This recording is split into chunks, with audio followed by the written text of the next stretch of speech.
The Great Library of Thesara Prime was the oldest building in the known galaxy. It sat at the center of the capital world, like a mountain made of glass and light. Its halls stretched for hundreds of miles in every direction, filled with data caches and memory crystals from civilizations that had risen and fallen long before anyone alive could remember. 12 species shared this world and shared this library, and together they called themselves the Concord of 12. They believed they knew everything worth knowing.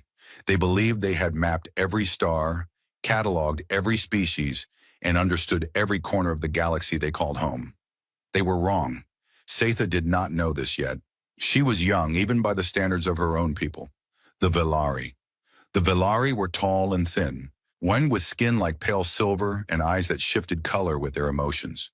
They were known across the Concord as scholars and record keepers, a species that valued knowledge the way the Dralith valued war, or the Korvathi valued trade. Satha had earned her place in the Great Library only 6 months ago, and she still felt small every time she walked through its doors. Her job was simple. She worked in the deep archives, the oldest and most neglected section of the library. Nobody important came down here. The data caches were ancient, many of them corrupted or written in languages that had not been spoken for 10,000 years. Her task was to catalog them, tag them, and move on. It was boring work. Most of the caches held nothing useful. Old trade records, star charts of systems that had long since been mapped 100 times over, diplomatic correspondence between species that no longer existed. But on this particular morning, in the dim blue light of Archive Level 97, Satha found something different. The data cache was small, no bigger than her fist. It was buried inside a sealed container made of a metal she did not recognize. The container itself was hidden behind a false wall panel that had come loose after what she guessed was centuries of slow decay. She almost missed it entirely.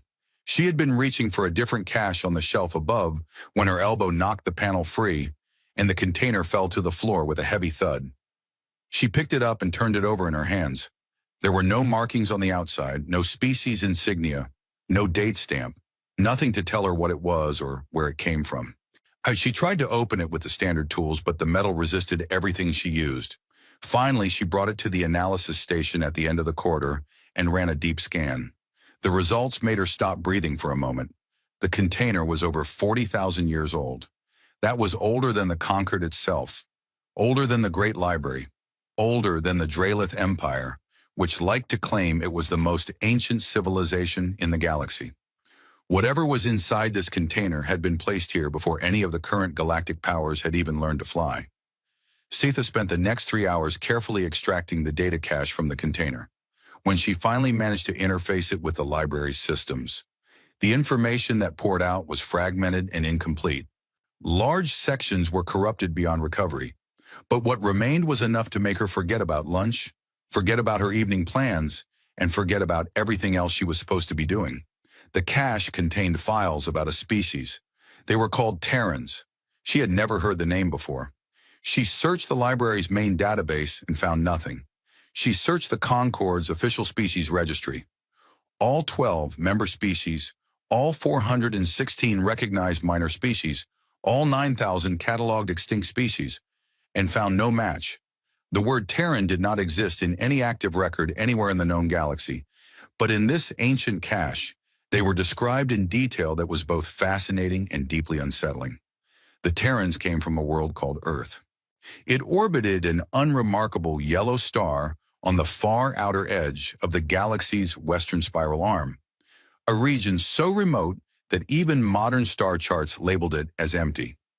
Earth was classified in the old files as a Category 12 death world, and Satha had to read that designation 3 times before she believed it. The Concord's planetary classification system ran from Category 1 to Category 10. Category 1 meant a paradise world, stable climate, gentle weather, abundant resources, no significant predators. Most Concord homeworlds fell between Category 2 and Category 5. Category 6 and above were considered dangerous. Category 8 worlds were considered uninhabitable. Nobody had ever used Category 10. This file used Category 12. The planet's axial tilt created extreme seasonal variations across its surface. Its tectonic plates were active. generating earthquakes and volcanic eruptions with terrifying frequency. Its weather systems produced hurricanes, tornadoes, floods, droughts, blizzards, and heat waves, sometimes all in the same region within a single orbital cycle. Its oceans covered 70% of its surface and were filled with predators. Its land masses were filled with predators. Its microscopic biosphere was filled with organisms that invaded other organisms and consumed them from the inside. And somehow, impossibly, a sentient species had evolved there. The Terrans were described as bipedal, endothermic, omnivorous mammals. They were not particularly large. They were not particularly fast. They had no natural armor, no venom, no claws worth mentioning, no ability to regenerate limbs or survive in vacuum or see in complete darkness. By every standard metric the Concorde used to evaluate a species' survival potential, the Terrans should have gone extinct before they ever developed language. But they did not go extinct. They thrived. The ancient files described a species that had adapted to almost every environment their hostile world could throw at them. They lived in frozen wastelands and burning deserts. They lived on mountains and in valleys, in forests and on open plains, on islands and along coastlines battered by storms. They ate almost anything. They survived injuries that would kill most Concorde species outright. Their bones healed. Their skin healed. Their bodies fought off infections with an immune system that was, according to the old records, terrifyingly aggressive. And then there was the matter of their minds. The Terrans were, the files suggested, pathologically persistent. They did not stop. They did not give up. When faced with a problem they could not solve, they did not accept it and move on. They became obsessed. They worked at it and worked at it and worked at it until they broke through or died trying. They formed social bonds of extraordinary intensity. They were capable of cooperation on a scale that the ancient authors of these files clearly found disturbing. They could set aside personal survival instincts to protect others. They would charge into danger to save strangers. They would sacrifice themselves for ideas, for principles, for people they had never met. And the files called them persistence predators. They had hunted the megafauna of their world not through strength or speed, but through endurance. They simply followed their prey until it collapsed from exhaustion. They could walk and run for distances that no other known species could match. They sweated to regulate their body temperature, which meant they could keep moving in heat that would shut down any other predator on their world. Sci-Fi read all of this with growing disbelief. It sounded like fiction. It sounded like someone had designed the perfect death world organism in a laboratory and then written a fantasy about what it might do if it developed spaceflight. But the files were not fiction. They were clinical. They were scientific. They had the dry, careful tone of researchers who were documenting something real. It's something they had observed, something that frightened them. The last section of the readable data was the most troubling. It described the Terrans' first contact with the wider galaxy. According to the files, the Terrans had developed faster than light travel approximately 50,000 years ago. Roughly 10,000 years before the Concorde was founded. They had ventured out from their death world and found a galaxy already populated by older, more established civilizations. These civilizations had not welcomed them.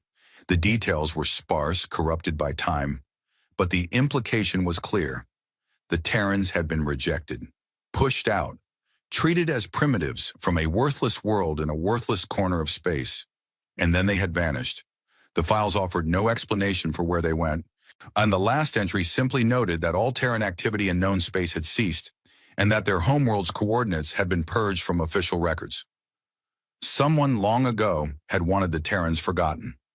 It was late in the evening when Sci-Fi finally pulled herself away from the data. Her eyes ached. Her hands were trembling. She gathered her notes and took them upstairs to the office of her mentor, High Curator Dorovan.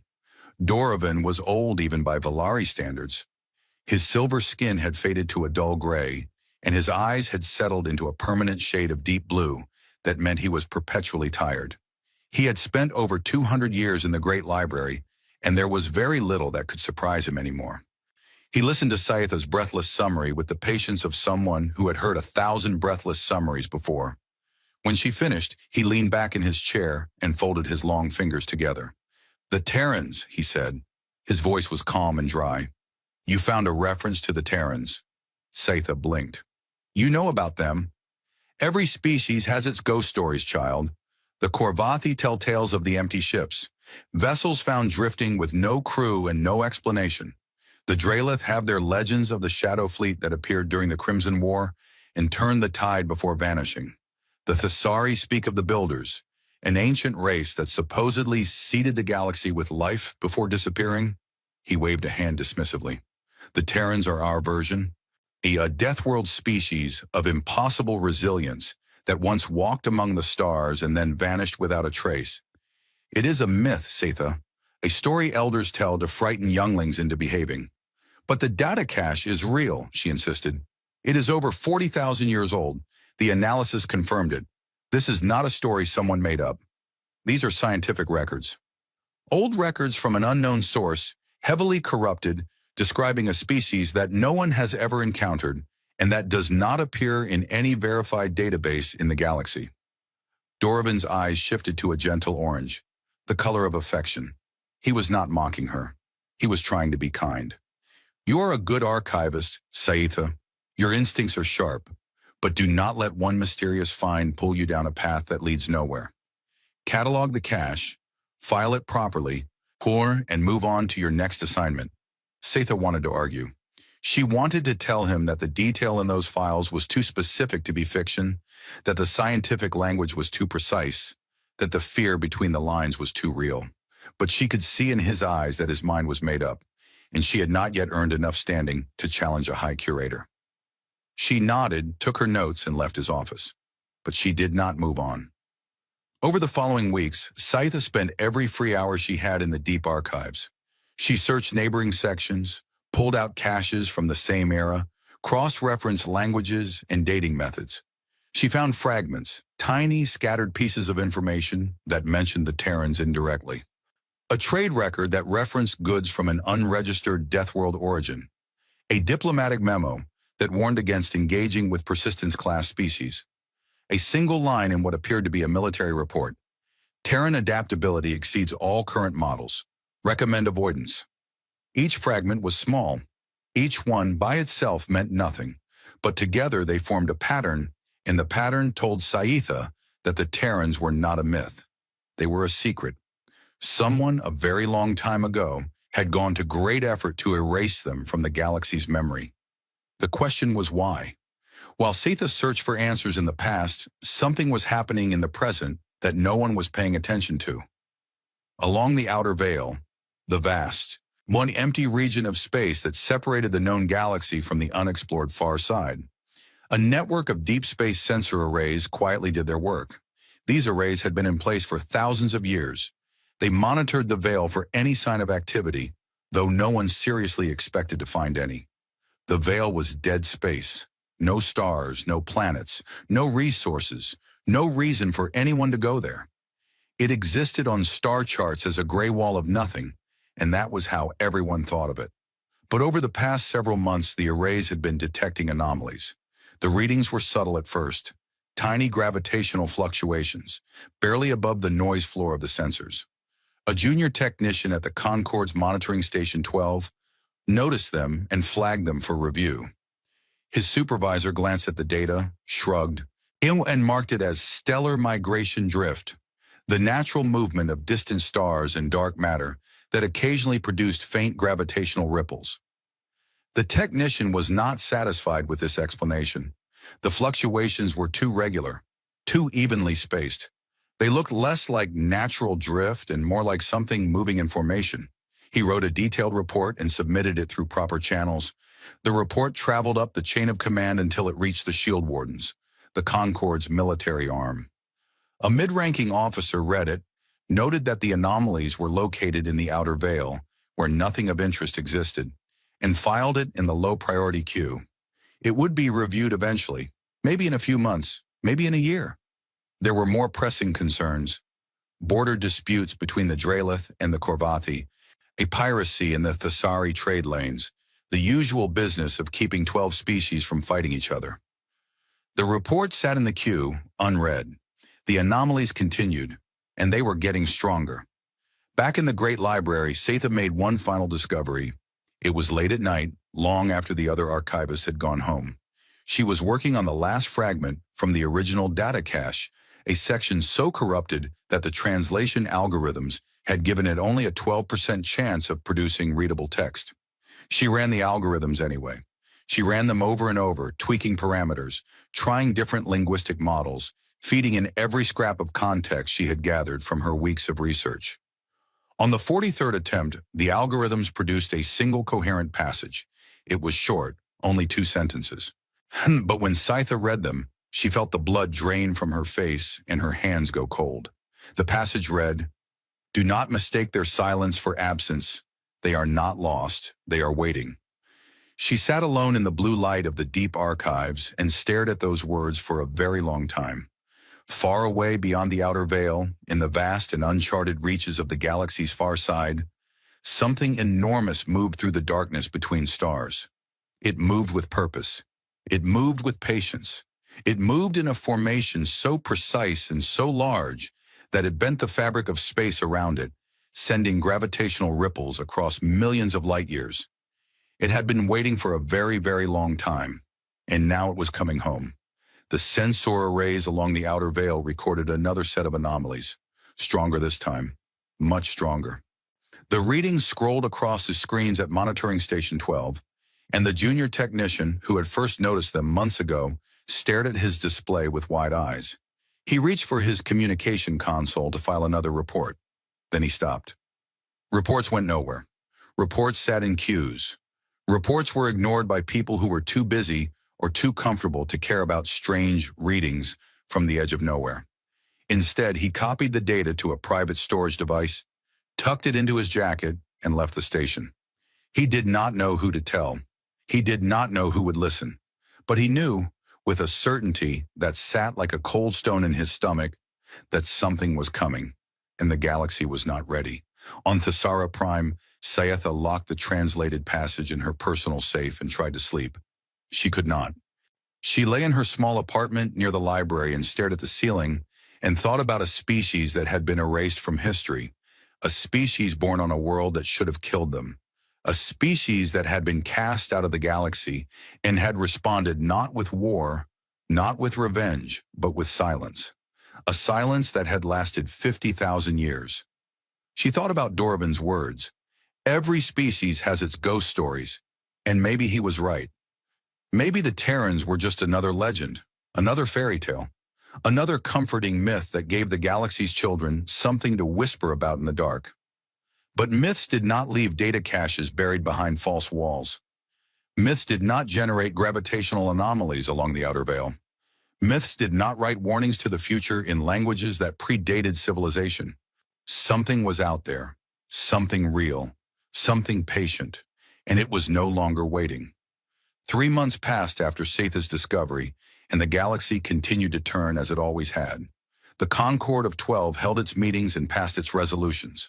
The Drelith rattled their weapons at anyone who looked at them wrong. The Korvati ran their trade routes and counted their profits. The Valari kept their records and tended their libraries. Everything was normal. Everything was as it had been for thousands of years, except it was not. The first reports came from the frontier systems of the Outer Reach, the scattered colonies and mining operations that clung to the galaxy's edge like barnacles on the hull of an old ship. These were rough places, far from the comfort and safety of the core worlds. When the species that lived out here were tough, independent, and not easily frightened. They dealt with equipment failures, supply shortages, pirate raids, and the occasional solar storm as a matter of daily life. They did not scare easily. But something was happening out here that no one could explain. It started with the navigation systems. A Thesari cargo hauler making a routine run between 2 mining colonies found its navigation computer adjusting course without any input from the crew. The adjustment was small, a 2-degree shift that added barely an hour to their travel time. The captain, a cautious woman named Vreen, was annoyed but not alarmed. She assumed it was a software error and made a note to have the system checked at the next port. 2 days later, she found out that the 2-degree shift had taken her ship around the edge of a radiation pocket that her sensors had not detected. If she had flown through it on the original course, The radiation would have killed her entire crew within minutes. She filed a report. It was one of dozens. Across the outer reach, ships were experiencing the same thing. Navigation systems making tiny unexplained adjustments. Course corrections that seemed random until you looked at what they were avoiding. Asteroid clusters, radiation fields, unstable gravity wells, debris from ancient collisions that no chart had ever mapped. Every correction saved lives. Every correction came from nowhere. The ship's computers showed no sign of external interference. No hacking, no remote access, no signal of any kind. The adjustments simply appeared, as if the navigation systems had suddenly become smarter than they were supposed to be. Then the rescue started. A Corvathi mining vessel lost power near a collapsing star. Its engines failed, its emergency systems failed, and its crew of 47 sent out a distress beacon and prepared to die. The nearest Concorde rescue ship was 8 hours away. Far too long. The collapsing star's gravity would pull them in within 2. But 40 minutes after the distress beacon went out, the mining vessel lurched. Something had locked onto them with a tractor beam of enormous power and was pulling them away from the star. The crew rushed to their viewports and saw nothing. Their sensors showed nothing. But the pull was real, and it was strong, and within 20 minutes they were clear of the danger zone. When the Concorde rescue ship finally arrived, they found the mining vessel drifting safely in open space. Its crew was alive, bewildered, and unable to explain what had saved them. There was no trace of another ship anywhere in the sector. Similar incidents multiplied. A Valari research station caught in the path of an unexpected meteor shower found the meteors deflected by an invisible force. A Thesari passenger liner with a failing life support system discovered the problem had been repaired from the outside while the ship was in transit. A small colony on a frontier moon was warned of an incoming seismic event by a transmission on a frequency no one in the Concorde used. The transmission came in a language no one recognized. It simply said, in badly translated galactic common, "Move to high ground. Mosh, you have 4 hours." They moved. 4 hours later, the valley where the colony had been built was buried under a landslide. Nobody knew what was happening. The frontier communities whispered among themselves. Some said it was the builders, the mythical ancient race that the Thesari legends spoke of. Others said it was some kind of automated defense system left over from a forgotten civilization. Others said nothing at all because they had no explanation and did not want to admit it. And then there was the matter of the pirates. The outer reach had always been plagued by piracy. The Concorde's military, the shield wardens, did not have enough ships to patrol such a vast region, and the pirates took advantage of this. They raided cargo ships, extorted colonies, and generally made life miserable for anyone trying to make an honest living on the frontier. But over the past 2 months, pirate activity in the outer reach had dropped to almost zero. The reason became clear when a Concorde patrol ship stumbled across the remains of a pirate fleet in an otherwise empty sector. 6 ships, fast, well-armed raiders that had terrorized the region for years, were drifting in a loose cluster. Their engines were dead. Their weapon systems had been fused shut, the barrels melted and sealed as if they had been exposed to temperatures that should not exist in the vacuum of space. Their communication systems were destroyed, but their life support was untouched. Their crews were alive. Every single one of them was unconscious, lying peacefully in their bunks as if they had simply fallen asleep at the same moment. Medical scans showed no injuries, no drugs in their systems, no explanation for their condition. They woke up hours later with splitting headaches and no memory of what had happened. The pirate captain, a scarred Draelith named Torek, was interrogated by the shield wardens. He could remember nothing useful. His fleet had been preparing to raid a Corvathi supply convoy.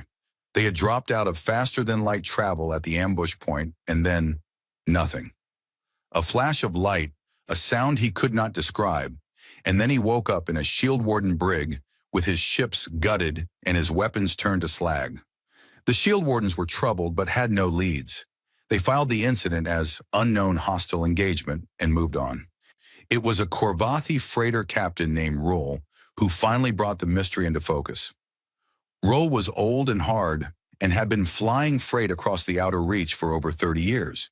He had survived pirate attacks, engine failures, cargo disputes, and a bar fight on Thesara Prime that had left him with a metal plate in his skull and a permanent distrust of anyone who smiled too much.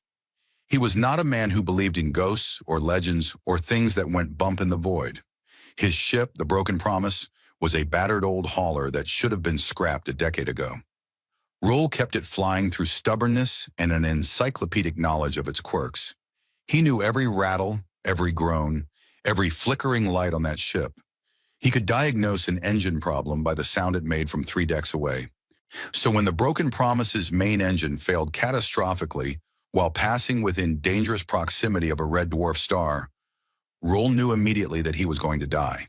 The engine had not just failed, it had shattered. The containment field had collapsed, the fuel lines had ruptured, and the backup systems had been fried by the cascade. There was no fixing it. Not out here. Not in the time they had. The red dwarf's gravity was already pulling them in. Rohl's navigator, a young Thesari named Pell, calculated that they had approximately 90 minutes before the heat and radiation killed them. Less if the ship's hull integrity failed first. Rohl sent out a distress beacon. He knew it was pointless. The nearest station was hours away. But you sent the beacon anyway because that was what you did. You did everything you could, not even when everything you could do was not enough. Then he gathered his crew of 12 in the common room and told them the truth. They were going to die. He was sorry. He wished he had gotten the engine overhauled at Korvath Station, like he had been meaning to do for the past 6 months. He wished a lot of things. His crew took it with the grim acceptance of people who had always known that space was trying to kill them. Pell cried quietly. The cargo handlers played cards. Rohl went back to the bridge and sat in his captain's chair and watched the red dwarf grow larger in the viewport. 40 minutes passed, and then the Broken Promise stopped falling. Rohl felt it before the sensors registered it, a deep vibration that ran through the entire ship, a hum that resonated in his metal skull plate and made his teeth ache. The ship was being held. Something had caught them in a grip so powerful that it was overriding the gravity of a star. He looked at his sensor display. It showed nothing. Empty space in every direction. But that was impossible. Something was holding his ship. Something was pulling them backward, away from the red dwarf, slowly and steadily, and with a strength that made Rohl's instruments scream with readings they were not designed to process. He opened a communication channel. All frequencies, maximum power. This is Captain Rohl of the freighter Broken Promise. Whoever you are, whatever you are, I can see what you are doing, and I am grateful. Please identify yourself. Silence. The hum continued. The ship continued to move backward. Rohl tried again, and again, and again. For 20 minutes he broadcast on every frequency he had, one in every language he knew, begging for a response. He was about to give up when his communication console lit up with an incoming signal. It was on a frequency so far outside the normal range that his equipment barely registered it. The signal was weak, or rather, it was carefully controlled. Just strong enough for him to receive, and not a fraction more. It was not a voice. It was an image. Rohl stared at his screen as the image resolved. It was blurry, distorted by the unusual frequency, but he could make out the basic shape. It showed a figure, bipedal, roughly humanoid in form, but not matching any species Rohl had ever seen. The figure was standing upright. One arm was raised, palm facing outward, fingers spread, an open hand. Rohl did not know what the gesture meant. But something about it, something ancient and instinctive, and buried deep in a part of his brain that was older than language, told him it meant no harm. The image held for 10 seconds. Then it vanished. The communication channel went dead. 20 minutes later, the Broken Promise was deposited gently in open space, well clear of the red dwarf's gravity well. The hum faded, the vibration stopped, and whatever had saved them was gone. Rohl sat in his captain's chair for a long time after that. His crew gathered around him, asking questions he could not answer. Pell asked if they should report the incident. Rohl said yes, but he already knew that no one would believe them. He was wrong about that. One person believed him. Kitsitha had been monitoring frontier reports through an unofficial channel, a network of contacts she had built among archivists and data clerks across the outer reach. She had asked them to flag anything unusual, anything unexplained, anything that did not fit the normal patterns of life on the frontier. The reports had been flooding in for weeks. Navigation corrections, invisible rescues, disabled pirates. She had collected them all, organized them, cross-referenced them with the information from the ancient data cache. And now, with Rule's account in the image of the bipedal figure with the open hand, she had something she could not ignore. She went back to Dorovan. The High Curator listened to her this time with less patience and more concern. It's not because he believed her. She could see in his eyes that he still thought she was chasing shadows. But because the volume of reports troubled him. One strange incident was an anomaly. 2 was a coincidence. 47 was a pattern. Even if I accept that something unusual is happening in the outer reach, Dorovan said slowly, that does not mean it is connected to your ancient data cache. There are 100 possible explanations. An unregistered species with cloaking technology, an automated defense network, a natural phenomenon we have not yet identified. All of those explanations require something to be out there, Setha said. Something real, something with technology far beyond anything the Conquered possesses. That is the point. Dorovan was quiet for a moment. Then he said something that surprised her. You want to take this to the assembly? It was not a question. He could see it in her eyes. The color had shifted to bright gold, the Valari shade of absolute determination. Yes, she said. They will not listen. The Dralith will call you a fearmonger.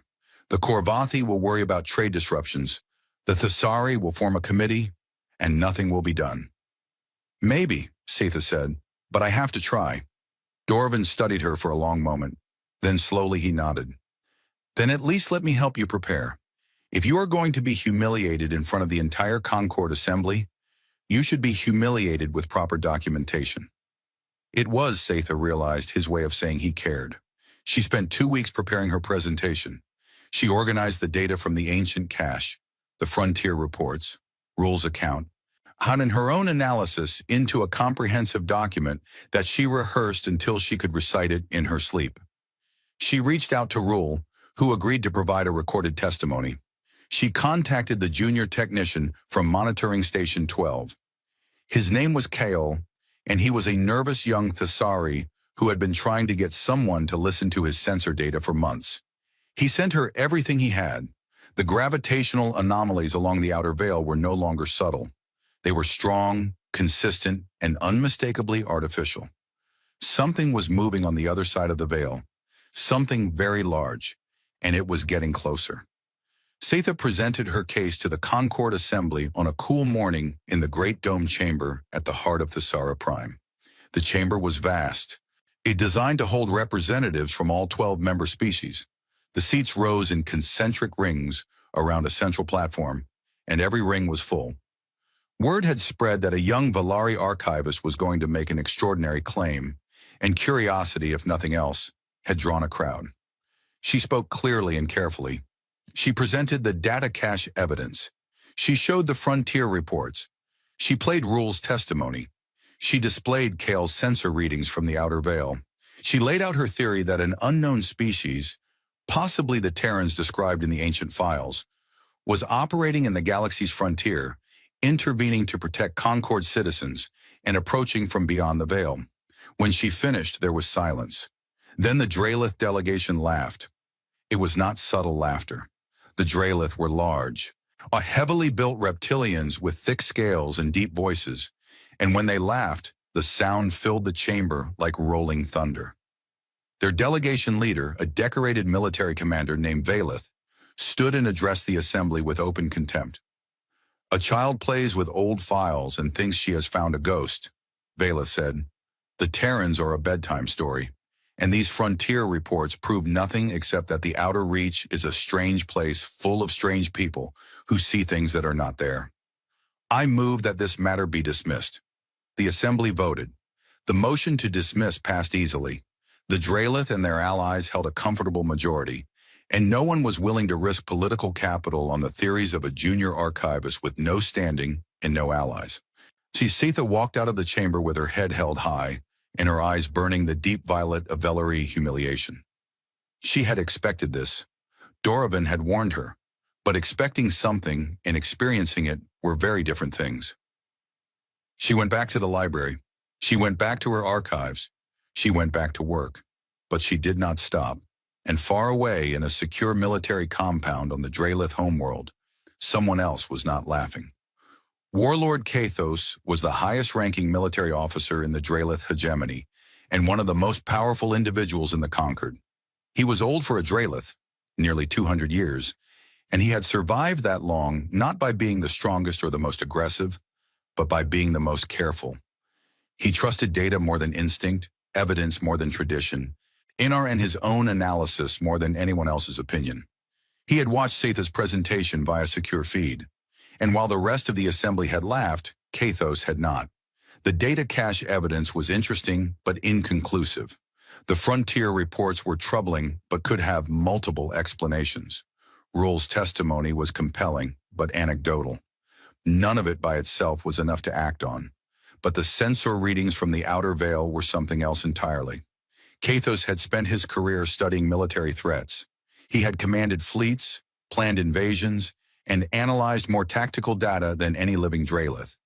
And when he looked at those gravitational readings, the regular spacing, the coordinated movement, the steadily increasing intensity, he did not see stellar drift or natural phenomena. He saw a fleet so large that it warped the fabric of space around it, a fleet moving with a precision that spoke of a civilization far more advanced than anything the Concord had ever encountered, and it was heading toward them. Kathos did not take this to the assembly. He did not file a report. He did not consult with his peers or his superiors. Instead, he did what he had always done when faced with an unknown threat. He sent someone to look. He assembled a covert strike fleet, 12 of the Drelith hegemony's most advanced warships, crewed by elite soldiers, equipped with the best sensors and weapons the Concord could build. Their mission was simple: travel to the outer veil, find the source of the anomalies, assess the threat, and report back. And if the threat proved real, they were authorized to destroy it. The fleet departed in secret, slipping out of Drelith space under false transponder codes and making the long journey to the galaxy's edge. It took them 3 weeks. 3 weeks of faster-than-light travel through increasingly empty space, watching the stars thin out and the void grow deeper and darker. They reached the edge of the outer veil on a day that the fleet commander, Admiral Sarath, would remember for the rest of her life. The veil stretched before them like a wall of nothing, a vast expanse of empty space, hundreds of light years across, containing no stars, no planets, no dust, no gas, no anything. It was the largest void in the known galaxy, and it had always been assumed to be natural. Sarath ordered her fleet to full stop and activated every sensor they had. For a moment, there was nothing, just the empty dark. Then the sensors started reporting. The readings came in waves, each one stronger than the last. Gravitational signatures, energy signatures, mass signatures, all of them enormous, all of them coming from the other side of the veil. And then the veil itself seemed to shift, not physically. It was still empty space, but the sensors showed something moving through it, coming toward them. Not one thing, not 10 things, not 100, thousands of objects, each one registering a mass greater than anything in the Concord's fleet. They moved in perfect formation, spread across a front that was wider than most star systems. They moved with a speed and precision that the Drelith's most advanced tactical computers could not track. Admiral Sarath stood on her bridge and stared at her tactical display and felt something she had never felt before in her entire military career. Fear. Real, deep, bone-level fear. She opened a secure channel to Warlord Kathos. Her voice when she spoke was steady, but only barely. "Warlord," she said, "there are thousands of them." The channel was silent for a long moment. Then Kathos replied, and for the first time in living memory, his voice was not calm. "Do not engage. Observe only. And Admiral, do not let them see you." But it was already too late for that, because the fleet on the other side of the veil had known the Drelith were coming long before they arrived. It had known because it had been watching the galaxy for a very, very long time, and now at last it was time to stop watching. Admiral Sarath was a career soldier. She had commanded warships since she was old enough to hold a rank, and she had fought in 3 border conflicts, 2 pirate suppression campaigns, and the brief but brutal Corvathi trade war of a century ago. She had been shot, burned, blown across a bridge by an exploding console, and once floated in the vacuum of space for 11 minutes after a hull breach before being rescued. She was not a woman who panicked, but standing on the bridge of the Drelith heavy cruiser Ironscale, watching her tactical display fill with signatures that should not exist, she felt the cold hand of something very close to panic wrap itself around her chest.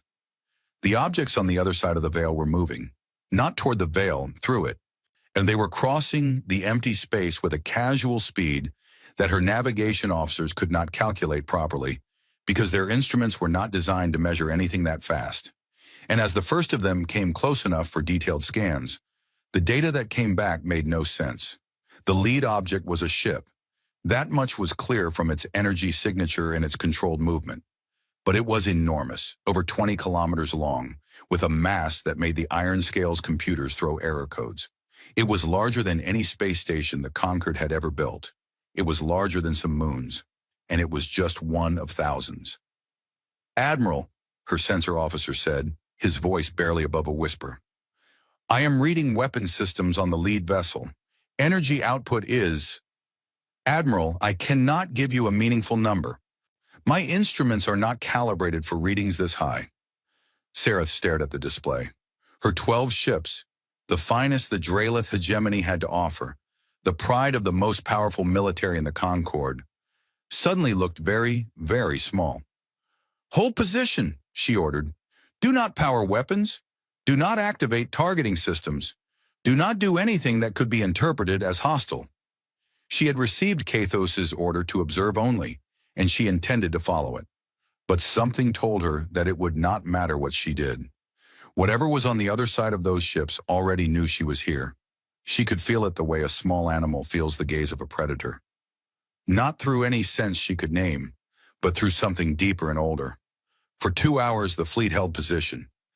The unknown vessels continued to emerge from the veil, spreading out in a formation that was both beautiful and terrifying in its precision. Sareth counted them until the numbers became meaningless.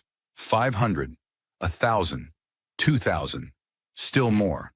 And then one of the unknown ships broke formation. It was not the largest vessel.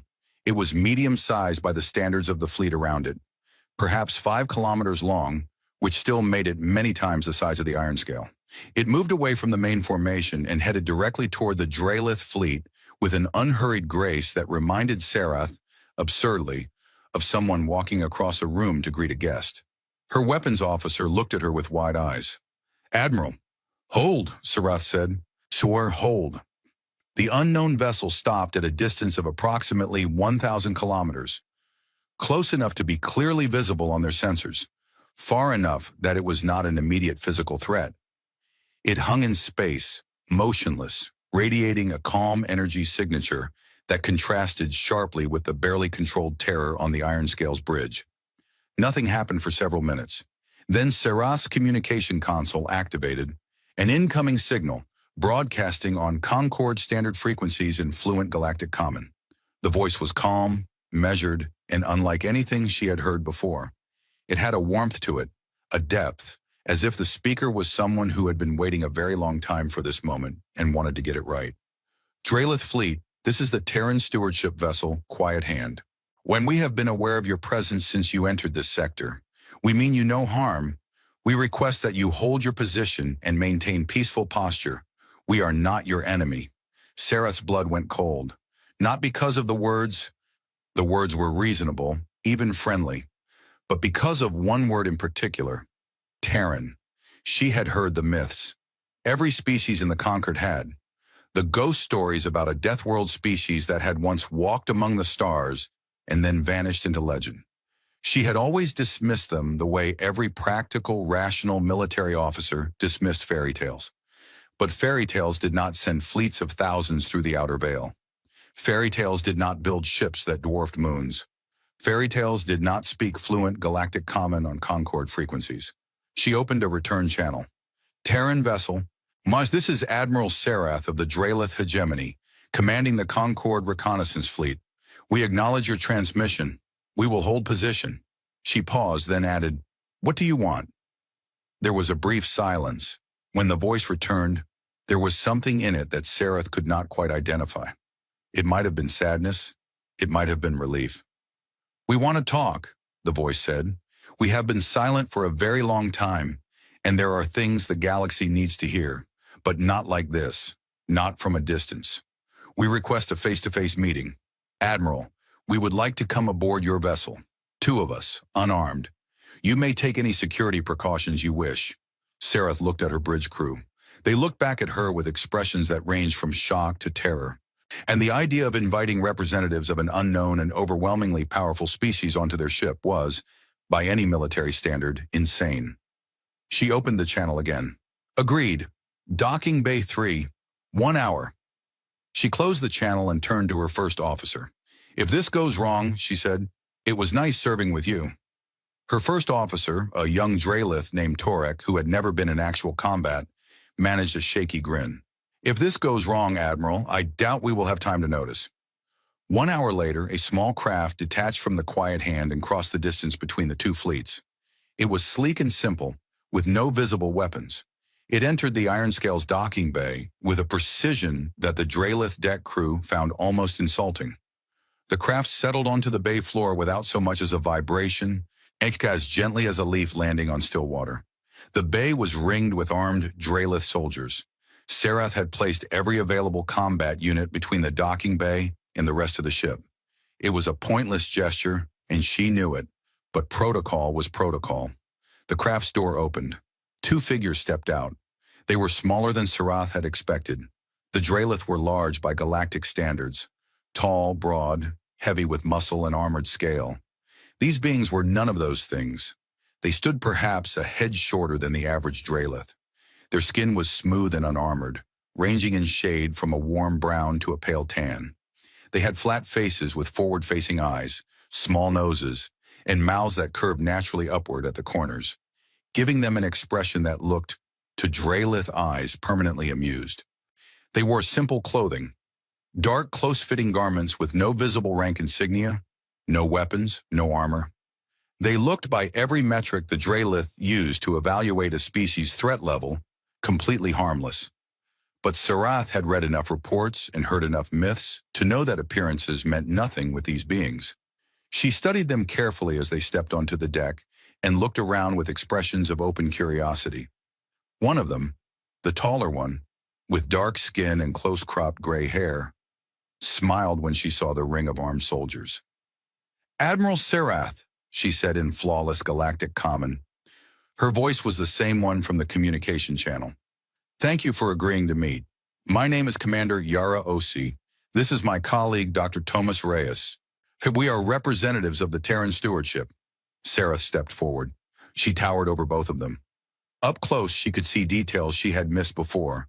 The way their eyes moved constantly, taking in everything, assessing, analyzing. The way they stood balanced and ready despite their relaxed posture. The way the one called Reyes kept his hands visible at all times, a gesture of openness that was also, Sarath noticed, a combat stance. These were not soft creatures. They were creatures that had learned, over thousands of generations on a world that wanted them dead, to look soft. It was camouflage, the most dangerous kind. Commander Osei, Sarath said, you said you wanted to talk. Talk. Osei nodded. She did not seem offended by the bluntness. If anything, she seemed to appreciate it. How much do you know about us? She asked. Ani myths, Sarath said.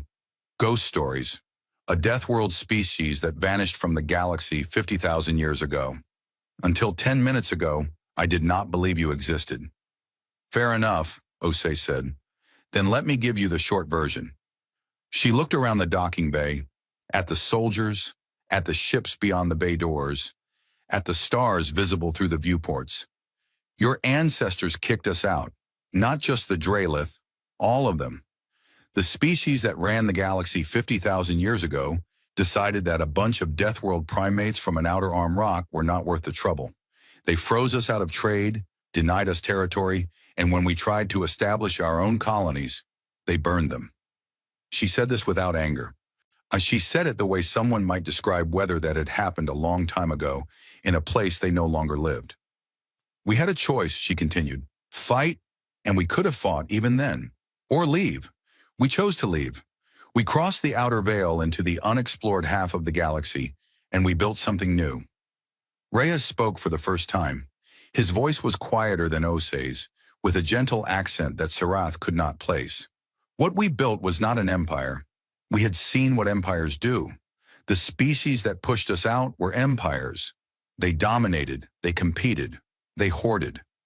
We decided to try something different. We called it the stewardship. The idea was simple, Osei said. We would grow, we would learn, we would build, but we would not conquer. We would not dominate. And when we were strong enough, we would come back, not to take revenge, not to claim what was denied to us, but to watch over the galaxy that had rejected us, to protect it, quietly, without being seen. Sarath felt a chill run through her scales. The navigation corrections, the rescues, the pirates. Osei smiled. You noticed. Thousands of years, Sarath said. You have been doing this for thousands of years. Longer than the Concord has existed, Osei confirmed. We redirected asteroids that would have hit populated worlds. We stabilized stars that were on the edge of going supernova. We intervened in plagues and famines, in natural disasters. Always quietly, always invisibly. We watched civilizations rise and fall and rise again.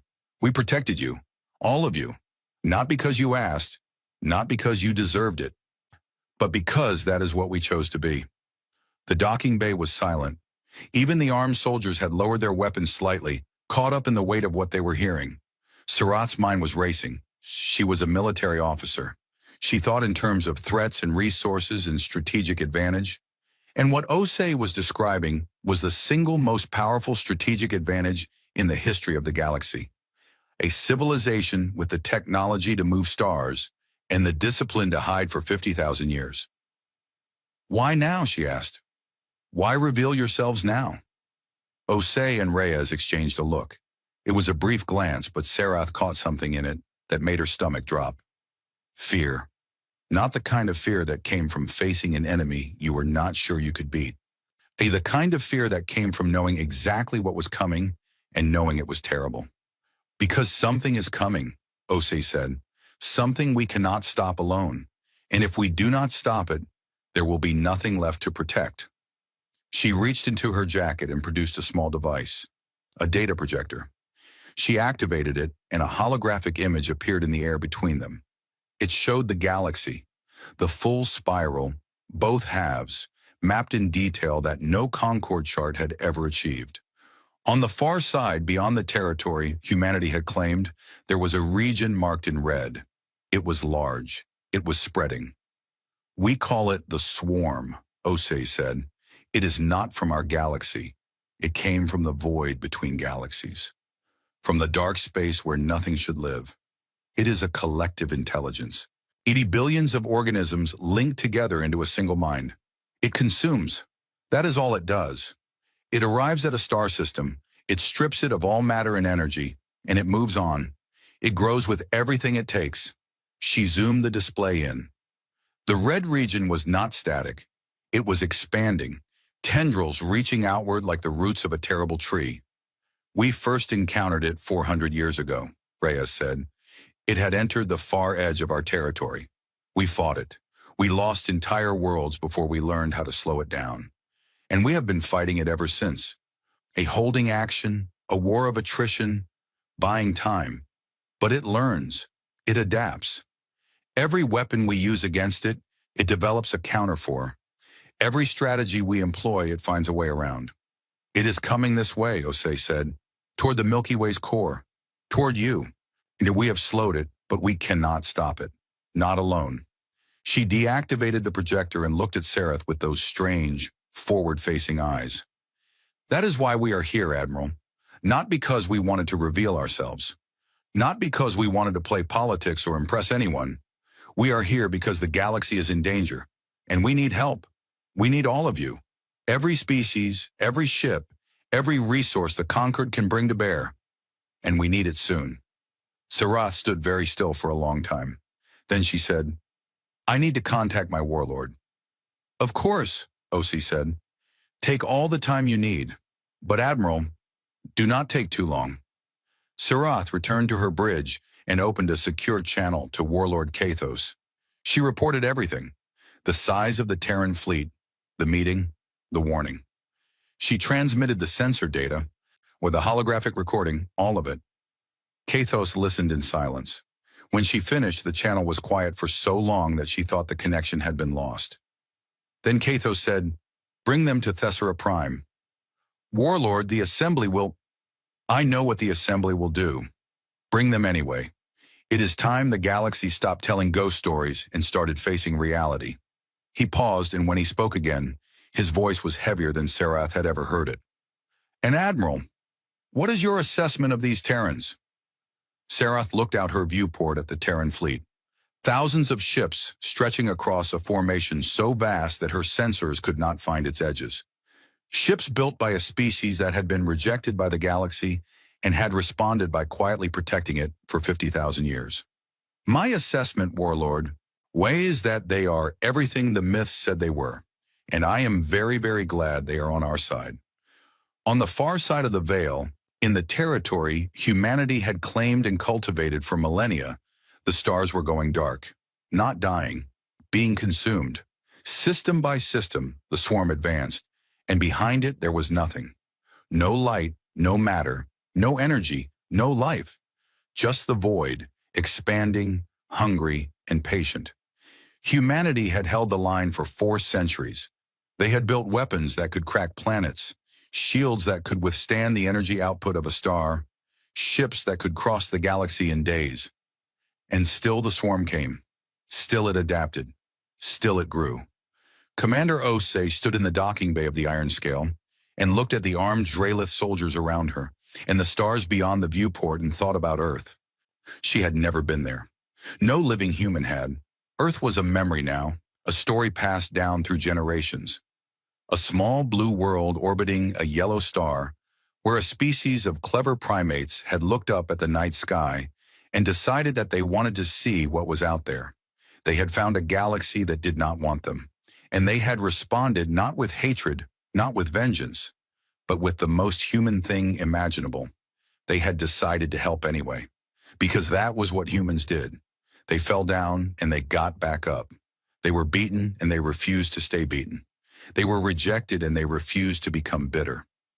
They were born on a world that tried to kill them every day of their existence, and they responded by becoming the most stubbornly, irrationally, magnificently persistent species the galaxy had ever produced. And now the galaxy needed them, not as myths, not as ghost stories, not as legends whispered in the dark, as allies. Osi looked at the Dralith soldiers around her, these tall, armored, powerful beings who had once been part of a civilization that had cast humanity out, and she felt no anger, only a weary kind of hope. She hoped it would be enough. Across the galaxy, on Thessera Prime, Setha sat in her apartment and stared at the latest sensor data from the outer veil. The anomalies were no longer anomalies. They were clear, unmistakable readings of a fleet in transit, a fleet so large it defied comprehension. Her hands were shaking, not with fear, with something else, something she could not quite name. The Terrans were real. They were coming, and everything was about to change. So she opened her personal log and typed a single entry. The myths are coming home. Then she closed the log and went to the window and looked up at the night sky above the Thessera Prime. Somewhere out there, beyond the veil, beyond the darkness, beyond 50,000 years of silence, a species that had been told it did not belong was returning to a galaxy that needed it. She did not know what would happen next. She did not know if the galaxy was ready. She did not know if anyone was ready. But for the first time since she had found that ancient data cache in the deep archives, she was not afraid. She was ready. The Terran fleet arrived at the Thessera Prime on a day that the galaxy would never forget. It did not come in secret. It did not sneak through back channels or slip past border patrols. It came openly, broadcasting its presence on every frequency, announcing itself to every sensor array, every monitoring station, every ship and colony and outpost in the Concorde's vast network. It came because it wanted to be seen. After 50,000 years of silence, the Terrans were done hiding. Scytha was standing on the observation deck of the Great Library when the first ships appeared in the sky above Thesara Prime. She had received word 3 days ago, a private message from Admiral Sereth, forwarded through channels that Scytha did not want to think too hard about, telling her that the Terrans were real, they were coming, and she should prepare the assembly. She had tried. She had gone back to Dorovan, who had gone pale when he read Sereth's message, and then spent an hour sitting in silence before finally picking up his communication device and calling every contact he had in the Concorde's political structure. He had been dismissed politely and not so politely by most of them. The Drelith delegation had threatened him. The Corvadi had laughed. The Thesari had expressed concern and done nothing. Only a handful of minor species representatives had listened, and a few journalists who smelled a story and did not care whether it was true as long as it was interesting. So when the fleet appeared, most of the galaxy was not prepared. The ships came through in waves. First the scouts, fast, sleek vessels that were small by Terran standards, but still larger than most Concorde warships. When they fanned out around the Thesara Prime in a defensive perimeter, not threatening but clearly establishing a presence. Their transponders broadcast a simple identifier: Terran stewardship, diplomatic mission. Then came the main fleet, cruisers, carriers, support ships, hundreds of them, moving in the precise formation that had become the Terran signature. They were beautiful in a way that Scytha had not expected. Concorde warships were angular and aggressive, designed to intimidate. Terran ships were curved and flowing, their hulls smooth and organic-looking, as if they had been grown rather than built. They radiated a quiet power that was somehow more intimidating than any weapon bristling from a Drelith battleship. And then behind them all came the Everest. The HSS Everest was the Terran stewardship's flagship, and it was unlike anything the galaxy had ever seen. It was not just a ship, it was a world. 60 kilometers from bow to stern, with a beam of nearly 15 kilometers, it hung in space above the Thesara Prime like a second moon. Its hull was covered in what appeared to be growing vegetation. Actual plants, green and alive, clinging to the exterior as if the ship itself was a garden floating in the void. Through transparent sections of the hull, Scytha could see forests, lakes, open sky. The Everest had its own biosphere, its own weather, its own ecosystem. It was a declaration, not of war, but of intent. We are alive. We grow things. We carry life with us wherever we go. The people of the Thesara Prime stood in their streets and on their rooftops and stared upward with expressions that ranged from awe to terror. Communication networks overloaded as billions of messages were sent simultaneously. News feeds across the Concorde interrupted their regular programming. Within an hour, every sentient being in the known galaxy knew that the myths were real. The Concorde Assembly was called into emergency session. The Great Dome Chamber was in chaos when Scytha arrived. Representatives from all 12 species were shouting over each other, demanding explanations, making accusations, calling for military responses. The Drelith delegation was the loudest, as always. Their leader, Valeth, the same commander who had publicly laughed at Scytha months ago, was on his feet, his scales flushed dark with rage, demanding that the shield wardens intercept the Terran fleet and turn it away by force. Nobody pointed out the obvious absurdity of this demand. The Concorde's entire military combined could not have challenged the Terran fleet any more than a single fish could challenge an ocean. Warlord Kathos was not present in the chamber. He was watching from a secure location, communicating only with his most trusted officers. He had been preparing for this moment since Sereth's report, and he knew exactly how the assembly would react. He also knew that it did not matter. The Terrans were here. The galaxy could accept that fact or deny it, but it could not change it. The shouting continued for nearly an hour before a new signal cut through the noise.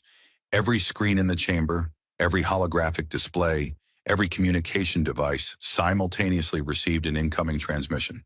It was the Terrans broadcasting on all frequencies. The image that appeared was of a woman.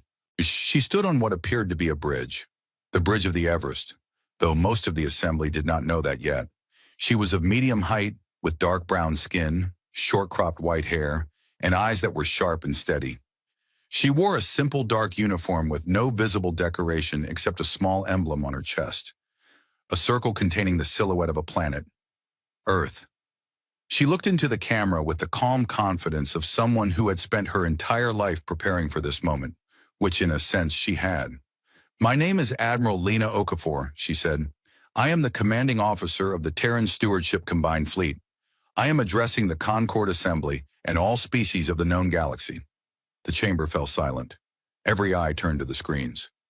"I know this is a shock," Okafor continued. "I know you have questions. And I know many of you are frightened. And I know some of you are angry. You have the right to be all of those things. We have been silent for a very long time, and we owe you an explanation." She paused. When she spoke again, her voice was measured and direct. 50,000 years ago, my ancestors came to this galaxy as explorers. They found civilizations that were older and more powerful than they were, and those civilizations decided that humanity was not welcome. We were denied trade, denied territory, denied a place at the table. When we tried to build on our own, we were destroyed, so we left. We crossed the outer veil, and we built a new civilization in the galaxy's far half, a civilization founded on a single principle, that strength should be used to protect, not to dominate. For 50,000 years, we have lived by that principle. We watched over this galaxy from the shadows. We intervened when we could, redirecting asteroids, stabilizing stars, aiding ships in distress, neutralizing threats that you never knew existed. We did this not for gratitude, not for recognition, and not for power. We did it because it was right. She let that sink in. Around the assembly chamber, the silence was absolute. "But I did not come here to give you a history lesson," Okafor said, and her voice hardened. "I came here because the galaxy is in danger, and history will not save us." The image behind her shifted. A holographic map of the galaxy appeared. Both halves, the known and the unknown, displayed in more detail than any Concord chart had ever achieved. On the far side, beyond Terran territory, a region of deep red was spreading inward like a bloodstain. 400 years ago, we made contact with an extragalactic entity. We call it the Devourer Swarm. It is a collective intelligence, billions of biomechanical organisms linked into a single mind. It does not negotiate. It does not communicate. It consumes. It enters a star system, strips it of all matter and energy, incorporates what it takes into itself, and moves on. It grows with everything it eats. The map zoomed in. The red region pulsed. "We have been fighting it for 4 centuries. We have thrown everything we have at it. Weapons, technology, strategies that took us decades to develop. We have slowed it. We have not stopped it. It learns, it adapts. Every weapon we use, it develops resistance to. Every tactic we employ, it finds a counter for. It is the most dangerous thing we have ever encountered, and it is heading this way." She pointed at the map. The red tendrils were reaching toward the outer veil, toward the known galaxy, toward every world and every species the Concord called home. At its current rate of advance, it will reach the outer veil within 2 years. It will reach the Concord's outer territories within 3. And if it is not stopped, it will consume everything, every world, every species, every star, everything. The chamber erupted. Voices screamed over each other. Denials, demands for proof, accusations of deception. Valeth was on his feet again, his voice booming. "This is a trick, a fabrication designed to make us submit to Terran authority. They appear from nowhere with an impossible fleet and an impossible story and expect us to believe them? This is a conquest disguised as a warning." Several delegations shouted their agreement. The chamber descended into bedlam. Okafor watched the chaos with an expression of weary patience. She had expected this. She had planned for it. She waited until the shouting reached its peak and then spoke again. And somehow her voice, calm, clear, and cutting, sliced through the noise like a blade. "I understand your doubt. In your position, I would doubt too. So let me offer you proof." She nodded to someone off-screen. A moment later, the holographic display changed. Raw data began streaming across every screen in the chamber. Sensor readings, combat footage, scientific analyses, damage reports, hundreds of files, thousands of data points, all meticulously documented, and all carrying Terran authentication codes that the Concorde systems could verify independently. The combat footage was the most disturbing. It showed Terran ships engaging the swarm in a system that no one in the chamber had ever seen. The swarm organisms were nightmarish. Vast, shapeless masses of dark biomechanical matter that moved with a fluid, predatory intelligence. They swarmed over Terran ships like living shadows, dissolving hulls, absorbing energy, growing larger with every bite. The Terran ships fought with weapons that made the Concorde's best armaments look like toys, beams of energy that could crack planets, projectiles that moved at relativistic speeds, shields that burned with the light of captured stars. And still the swarm came. Still it adapted. Still it grew. In one piece of footage, in a Terran cruiser, a ship larger than anything the Concorde had ever built, was overwhelmed. The swarm organisms covered it completely, dissolving it from the outside in. The ship's final transmission was a single word, broadcast on all frequencies. Remember. The chamber was quiet now. Even Valeth had sat down. Setha watched from her seat in the observer's gallery. She had seen some of this data already. Fragments, hints, pieces of the puzzle she had been assembling for months. But seeing it all together, seeing the scale of what humanity had been fighting, she felt a cold weight settle in her stomach. And then she did something she had not planned to do. She stood up. The observer's gallery was not supposed to participate in assembly proceedings. Archivists were meant to watch and record, not to speak. But Sayetha had been watching and recording for months while the assembly ignored every warning she had tried to give them, and she was done being silent. "The Admiral is telling the truth," she said. Her voice was not loud, but in the stunned quiet of the chamber, it carried to every corner. Hundreds of heads turned toward her. She felt the weight of all those eyes, Drelith, Korvathi, Thesari, Valari, and a dozen other species, and she did not flinch. 6 months ago, I found data caches in the deep archives of the Great Library, files that were over 40,000 years old. They described the Terrans, their biology, their history, their first contact with the galaxy, and their disappearance. I brought this evidence to the assembly. I was laughed at. I was dismissed. Where Commander Valeth himself called me a child playing with old files. She looked directly at Valeth. The Drelith commander's scales had gone a mottled shade that meant either anger or embarrassment, possibly both. The data caches also contained warnings, Setha continued, not just about the Terrans, but about what they were preparing for. The ancient species that wrote those files knew something was coming. They knew the Terrans were the galaxy's best chance of surviving it. And they erased the Terrans from history anyway, because they were too proud and too afraid to admit that a Death World species might be more important than they were. She looked around the chamber. The Concorde has spent 50,000 years telling itself that it is the pinnacle of galactic civilization, that there is nothing out there it cannot handle, and that its military is strong enough, its technology advanced enough, its species wise enough to face any threat. And for 50,000 years, that has been a lie. The only reason this galaxy has survived is because a species you tried to erase has been protecting you from the shadows. The silence in the chamber was total. Setha's eyes had shifted to the deep, burning gold of Valari conviction, a color that meant she would not be moved. "Admiral Okafor is asking for your help, not demanding it. Asking. After everything this galaxy did to her people, she is standing in front of you and asking for an alliance.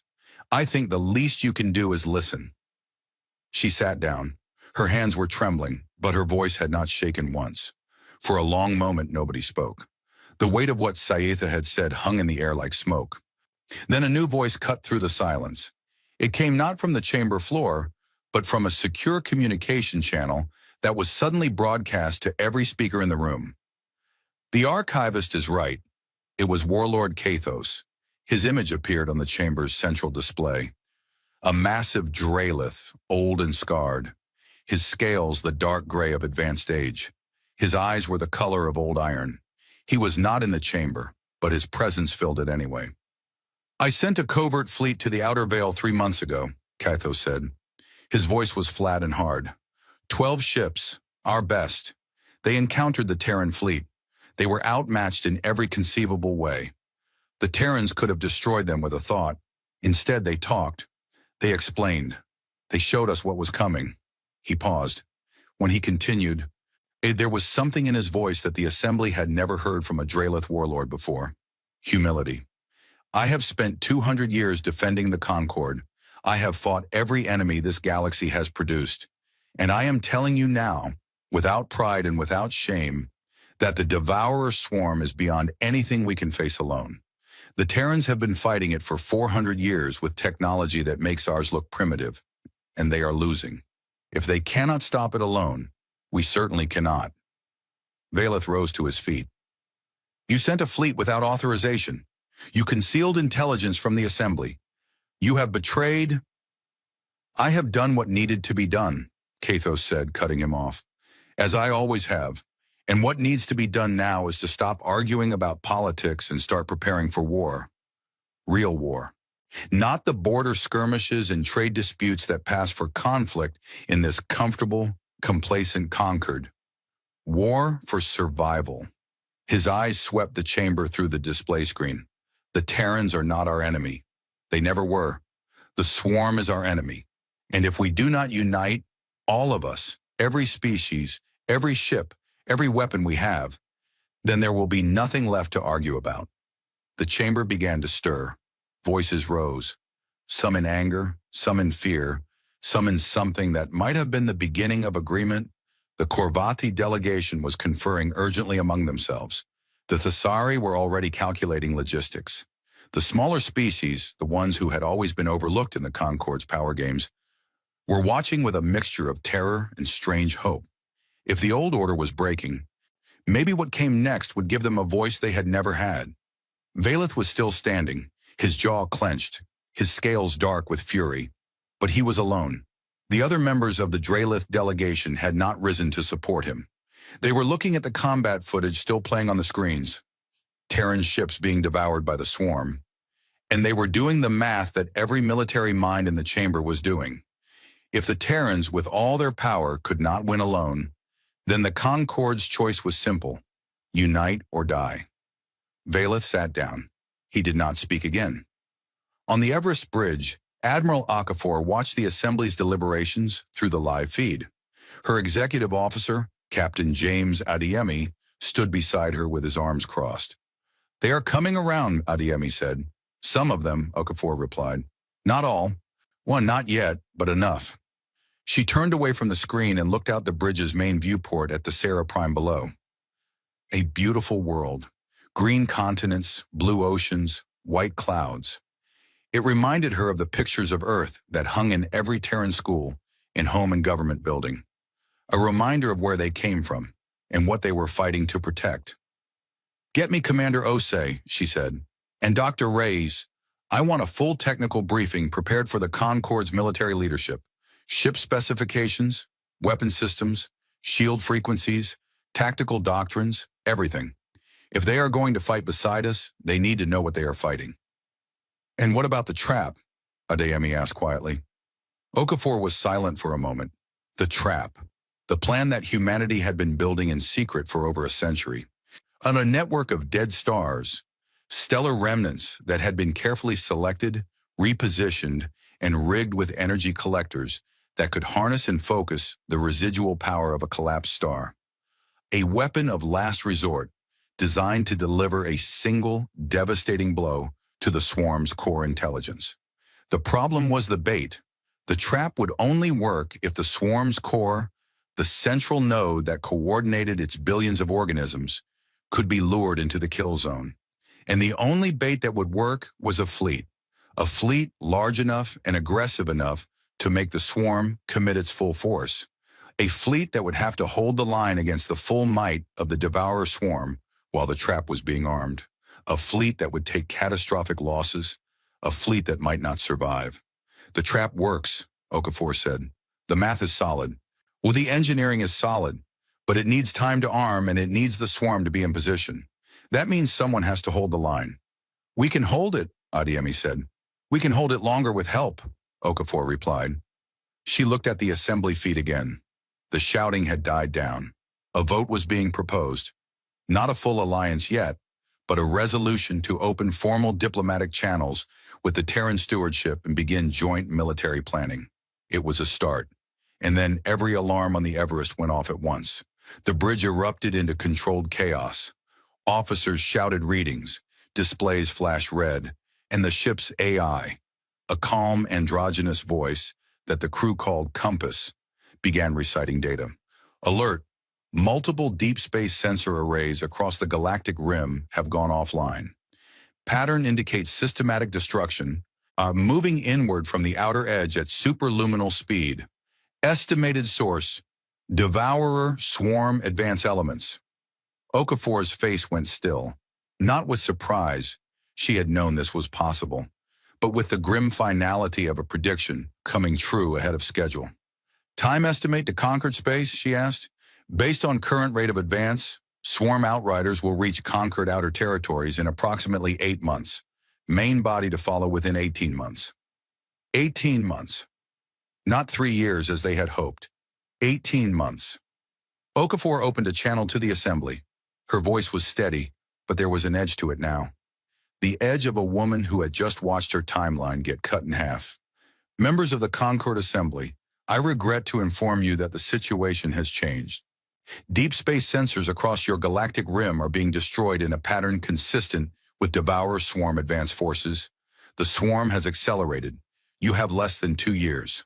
She paused. Let the words land. Debate is over, she said. They are here. The assembly chamber went dead silent. And then slowly, one by one, hands began to rise. Votes. Not for a committee. Not for a study. Not for a diplomatic channel. For war. The resolution passed by a margin that no one had expected. Even the Drelith voted yes.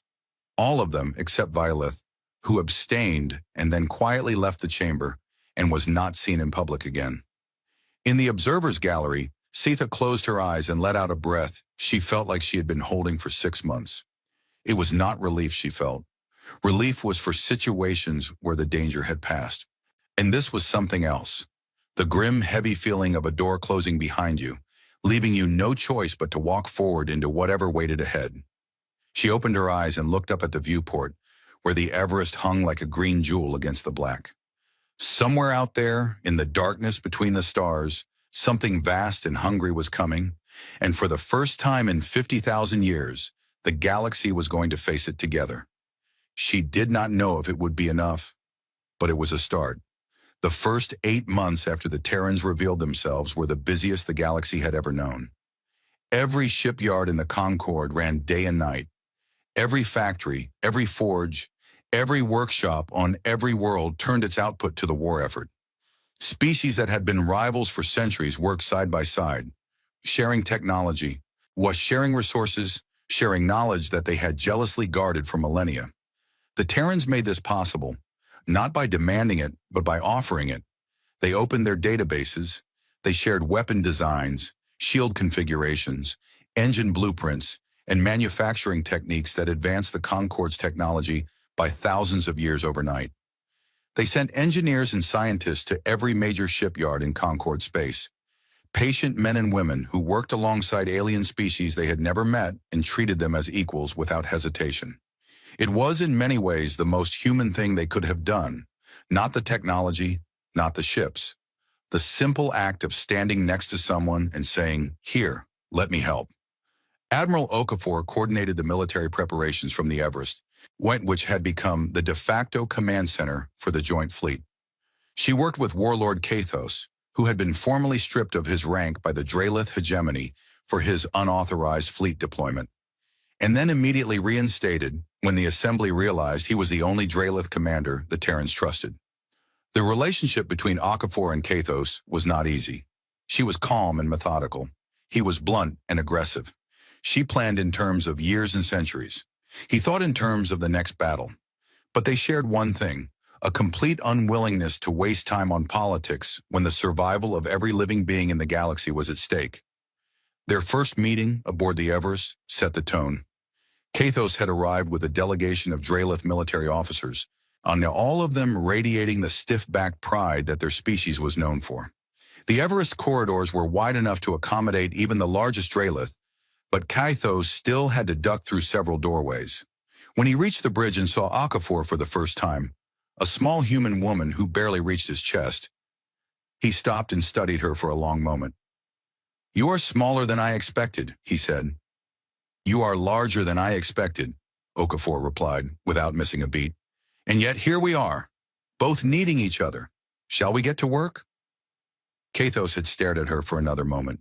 Then, for the first time in anyone's memory, the old warlord laughed. It was a deep, rumbling sound that startled his own officers. "Yes," he said, "let us get to work." They worked well together. Kathos brought the Concord's military forces into line with an iron hand and a tactical mind that even Okafor respected. He bullied, threatened, and occasionally inspired the 12 species' disparate fleets into something resembling a unified force. He was not gentle about it, but he was effective. Okafor provided the strategy. The plan was simple in concept and staggering in execution. The Terrans had spent over a century building the Threshold Array, a network of 7 dead stars, carefully selected and positioned in a chain across the approach corridor the swarm would have to use to reach the core of the galaxy. Each dead star had been fitted with energy collection and focusing systems that could harness the residual power trapped in the collapsed stellar cores. When activated simultaneously, the 7 stars would channel their combined energy into a single focused beam, a weapon that would, in theory, deliver enough power to destroy the swarm's central intelligence node. The central intelligence was the key. The swarm was not a collection of independent organisms. It was a network, and at the center of that network was a node, a vast, ancient entity that coordinated the billions of swarm organisms. Without it, the swarm would collapse into mindless fragments, still dangerous but no longer capable of the coordinated, adaptive behavior that made it unstoppable. The problem was getting the central node into the kill zone. The node was protected by the densest concentration of swarm organisms in the galaxy. It never exposed itself. It stayed deep within the swarm's territory, surrounded by billions of defenders, directing the advance from safety. To draw it out, they needed bait. They needed a threat so significant that the central node would commit everything, its full force, its personal guard, itself, to the fight. They needed to make the swarm believe that this was the decisive battle, that the galaxy's defenders were making their final stand, that victory was within reach. They needed to put a fleet in the swarm's path and hold it there. Okafor explained this to the Joint Command Staff. Terran admirals, Drelith warlords, Korvathi fleet commanders, Thesari tactical officers, and representatives from every other Concord species, in a meeting aboard the Everest that lasted 14 hours. "The fleet that holds the line will take heavy losses," she said, her voice flat and honest. "There is no avoiding that. And the swarm will throw everything at them, and some of it will get through. Ships will be lost. People will die. The array needs approximately 4 hours to charge once the swarm enters the kill zone. 4 hours is a very long time when you are fighting the most dangerous enemy the galaxy has ever seen." She paused and looked around the room. "I will not order anyone to do this. The Terran stewardship fleet will form the core of the holding force. We have the most experience fighting the swarm, and this is our plan. We will hold the line." The room was quiet. Then Kathos stood. "The Drelith will stand with you," he said, not asking permission, not consulting his government, just stating a fact.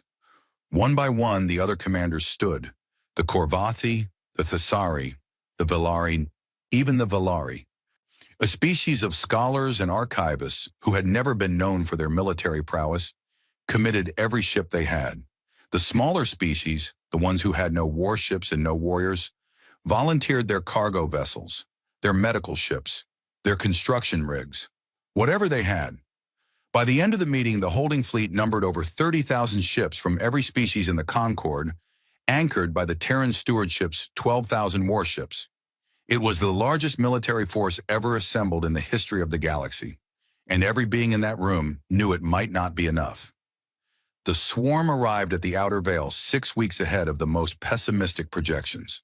The deep space sensor network, what was left of it, detected the approach as a wall of gravitational distortion sweeping across the galaxy's rim. And behind that wall was darkness. The swarm had consumed everything in its path. Stars, planets, dust, gas, light itself. It left behind nothing but void. The joint fleet was waiting. They had positioned themselves along the threshold, the chain of dead stars that formed the array. The formation stretched across a front of nearly 2 light-years, with the Terran fleet at the center and the Concord forces on the flanks. Behind them, hidden among the dead stars themselves, were the array's activation systems. Massive energy collectors that hummed with barely contained power, waiting for the signal to fire. Admiral Okafor stood on the bridge of the Everest and watched the swarm come. It was, she had to admit, the most terrifying thing she had ever seen, and she had been fighting the swarm for 30 years. The advance forces came first. Clouds of smaller organisms, each one the size of a shuttle, swarming in patterns that shifted and flowed like living liquid. Behind them came the larger forms, creatures the size of cruisers, bristling with energy weapons grown from their own bodies, capable of dissolving starship hulls with a touch. And behind those, barely visible on the sensors but unmistakable in its gravitational signature, came the main body, the central mass. Billions upon billions of organisms packed so tightly together that they registered on sensors as a solid object. A wall of dark matter and stolen energy that stretched across the galaxy like a tidal wave. And at its heart, buried deep within the mass, the central node pulsed like a malevolent heartbeat. All fleet elements, this is Admiral Okafor. When the swarm is entering the engagement zone, all ships to combat stations. Remember your training. Remember your positions. Hold the line. She paused. The bridge was quiet. Every officer, every technician, every crew member was watching her. "I know what I'm asking of you," she said, and her voice was softer now. Not weak, never weak, but honest. The voice of a woman who had carried this burden for years and was about to share it with the galaxy. "I am asking you to stand in the path of the most destructive force this galaxy has ever known. I am asking you to fight and to bleed and to hold for 4 hours. Some of you will not survive. I will not pretend otherwise." She straightened. "But I have seen what every species in this fleet is capable of. I have seen Draelith warriors charge into battle against impossible odds. And I have seen Korvathi engineers build miracles out of scrap metal and stubbornness. I have seen Thesari pilots fly through hell and come out the other side. I have seen Velari scientists solve problems that no one thought could be solved. And I have seen humans, my people, hold the line against this enemy for 400 years because we come from a world that taught us one thing above all else. You do not give up. Ever." She let the words hang in the silence. "Today we hold the line together. Today the galaxy fights as one. Not Terran, not Draelith, not Korvathi, not Thesari. One fleet, one fight, one purpose. And when this is over, when the array fires and the swarm falls, we will still be here. All of us, together." She opened her eyes and looked at the wall of darkness approaching on the tactical display. And when all ships engage. The Battle of the Threshold began at 0847 hours, Galactic Standard Time. It would last 4 hours, 11 minutes, and 37 seconds. By the time it was over, it would be the most documented, most studied, and most remembered event in the history of every species that survived it. The first wave of swarm organisms hit the fleet like a physical blow. Thousands of smaller creatures slammed into the forward shields, detonating on contact, probing for weaknesses, testing defenses. The Terran ships absorbed the impact with shields that burned white-hot. The Concord ships, equipped with Terran-upgraded shield generators, held better than anyone had expected. But the sheer volume of the attack was staggering. Within the first 30 minutes, the fleet had destroyed millions of swarm organisms. It did not matter. There were always more. The swarm did not think in terms of individual losses. It thought in terms of the whole, and the whole was vast beyond comprehension. The larger swarm creatures engaged next. They were smarter, more dangerous, capable of coordinated attacks that targeted weak points in the fleet's formation. A Korvathi cruiser took a direct hit and lost its starboard shield array. Before the breach could be exploited, a Terran frigate, the TSS Defiant, moved to cover the gap, taking fire that would have destroyed the Corvathi ship. The Defiant held for 7 minutes before its shields failed. Its crew evacuated to the Corvathi cruiser via emergency transport. The Defiant continued to fight on automated systems for another 4 minutes before it was overwhelmed. It was the first ship lost. It would not be the last. By the end of the first hour, the fleet had lost over 300 ships. Most were smaller vessels, frigates, corvettes, support ships that had gotten caught in the swarm's attacks. But several cruisers had fallen too, including 2 Drelith heavy cruisers that had charged too deep into the swarm formation and been surrounded. Kathos watched the battle from the bridge of his flagship, the Drelith dreadnought Unbreakable. He had wanted to lead from the front, but Okafor had talked him out of it. "I need you alive and thinking," she had told him. "Leave the dying to people who are worse at strategy." He had not liked it, but he had seen the logic. Now he stood at the tactical display and directed the Concorde's forces with a precision that surprised even Okafor. He shifted formations, reinforced weak points. He ordered retreats when necessary and advances when possible. He was not gentle. He was a Drelith, and gentleness was not in his nature. But he was effective. Under his command, the Concorde forces held their line. Hour 2 was worse. The swarm adapted, as it always did. It learned the frequencies of the fleet's shields and began producing organisms specifically designed to penetrate them. It targeted communication relays, trying to cut the fleet's coordination. It sent fast-moving strike groups around the flanks, forcing the fleet to spread its defenses thin. The Terran fleet bore the worst of it. They were at the center, directly in the swarm's main path, and they fought with a ferocity that the Concorde species had never seen. Terran ships did not retreat when damaged. They patched what they could, rerouted what they could not, and kept fighting. When weapons failed, they used their ships as battering rams. When shields failed, they flew into the swarm's formations and detonated their reactors, taking thousands of organisms with them. It was not bravery exactly. It was something deeper, something that came from 60,000 years of evolution on a world that had never once promised them safety. It was the refusal to stop, the absolute bone-deep cellular-level refusal to accept defeat. The Concorde forces, watching the Terrans fight, found something they had not expected: inspiration. The Drelith, who prided themselves on being the galaxy's warriors, saw a species that fought with a raw, desperate courage that put their own traditions to shame.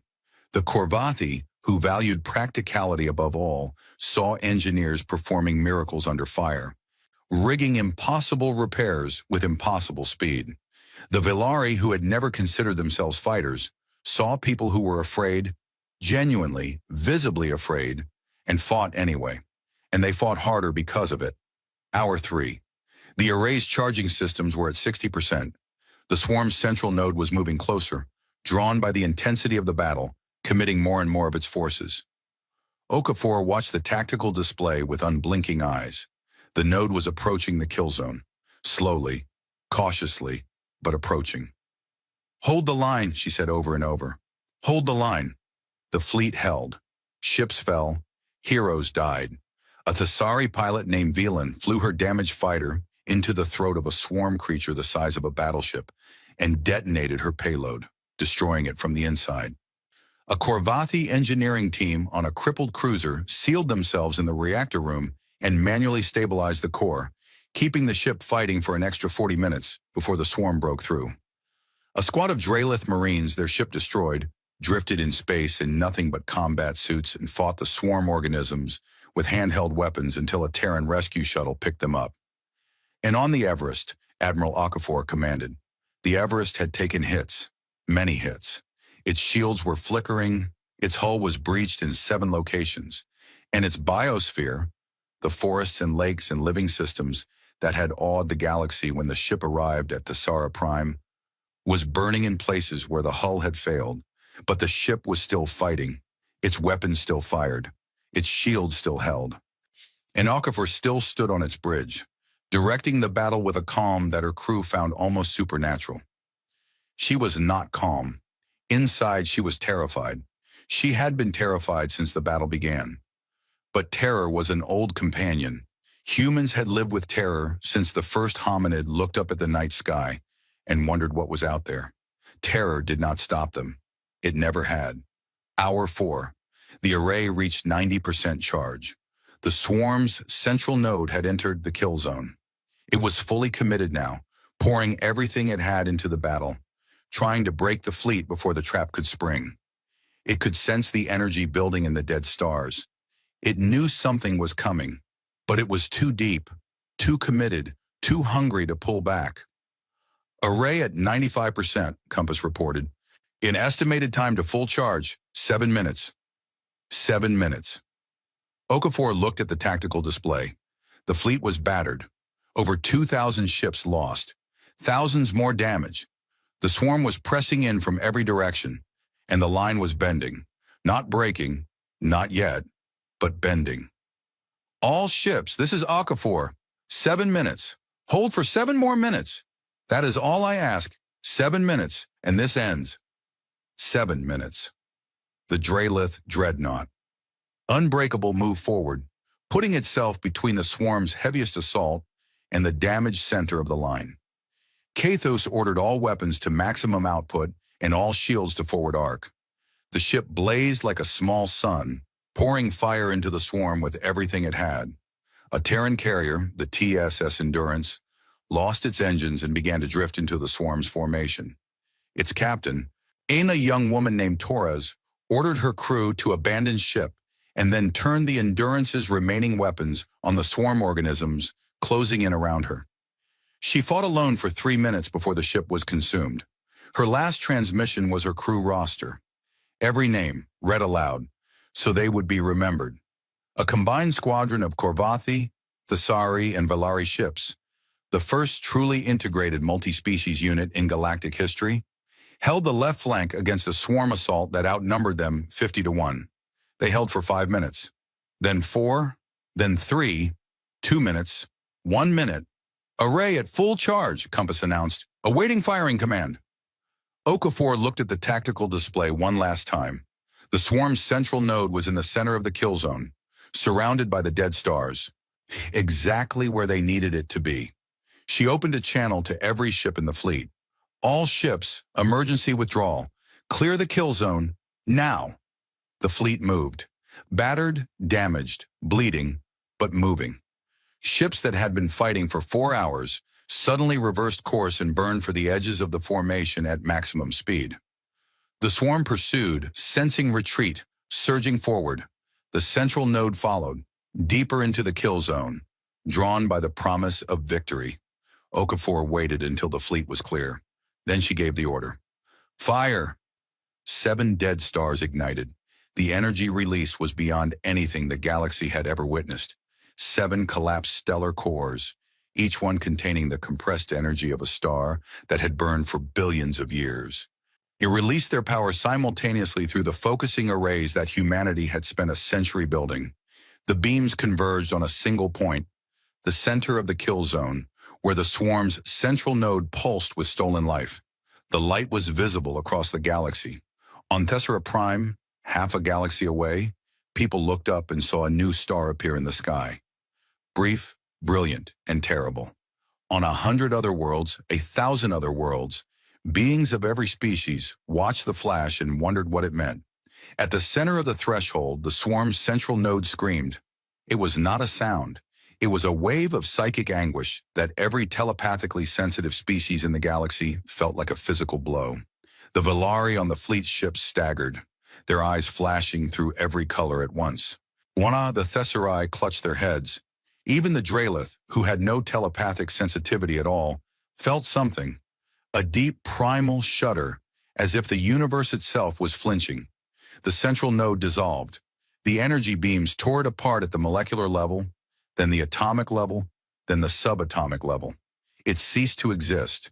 And when it ceased to exist, the billions of swarm organisms that it had coordinated ceased to function. Across the battlefield, the swarm stopped. The great dark shapes that had been attacking with such terrible intelligence went rigid, then limp, then still. They drifted, mindless, purposeless, empty. Some collided with each other and broke apart. Some simply floated, dead husks in the void. The silence that followed was the loudest thing Okafor had ever heard. She stood on the bridge of the Everest, the battered, burning, barely functional bridge of the Everest, and watched the swarm die. Around her, her crew was crying. Some were cheering. Some were doing both at the same time. She did not cry. She did not cheer. She stood very still and breathed, and for the first time in 30 years, the weight on her shoulders was lighter. Not gone. The swarm's remnants would need to be cleaned up. The dead would need to be mourned. The galaxy would need to be rebuilt. There was so much work to do, but the line had held. The trap had worked. The enemy had fallen, and they had done it together. The weeks that followed were a blur of grief and gratitude and hard, necessary work. The remnants of the swarm, billions of mindless organisms still drifting through space, were hunted down and destroyed by joint Terran Concord task forces. It took months. It would take years to fully clear the galaxy. The losses were staggering. Over 4,000 ships destroyed, hundreds of thousands dead. Entire species had lost significant portions of their military. The Terran fleet had taken the worst of it. Nearly a third of their ships were gone, and the crews that survived bore scars that would never fully heal. But they had survived, all of them, every species. The galaxy was wounded, but it was alive.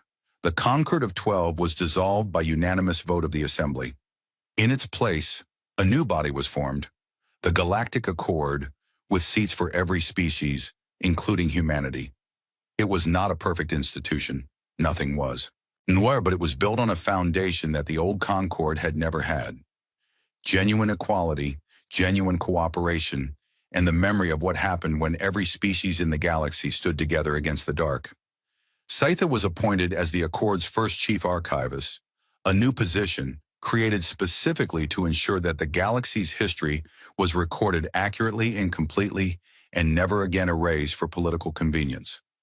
Her first act was to open the deep archives of the Great Library to every species and to begin the long process of recovering the history that had been hidden for 50,000 years. She was working in her new office, larger than her old one, with windows that looked out over the skyline of Thesara Prime, when she received a visitor she had not expected. Warlord Kathos. He looked older than he had before the battle.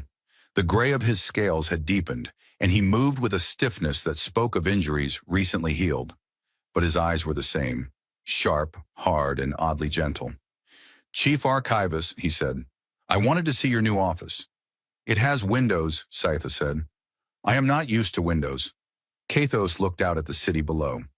In the sky above, the Everest was still visible, smaller now, having moved to a higher orbit, but still present, a reminder. "I owe you an apology," Kathos said.